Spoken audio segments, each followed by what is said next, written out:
আসসালামু আলাইকুম, Nowrin kitchen recipe থেকে স্বাগতম। আজকে আমি ঢেঁড়স ভাজি করব।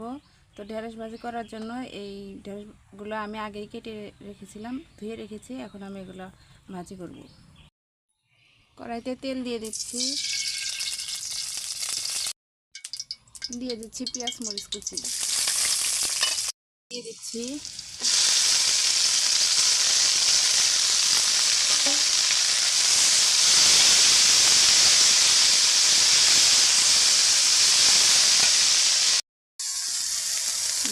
হলুদ,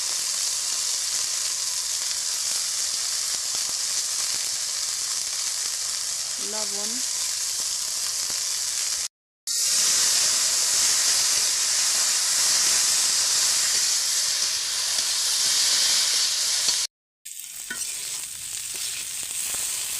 ঢেঁড়স ভালোভাবে নেড়ে চেড়ে দিতে হয়, না হলে নিচে লেগে যেতে পারে।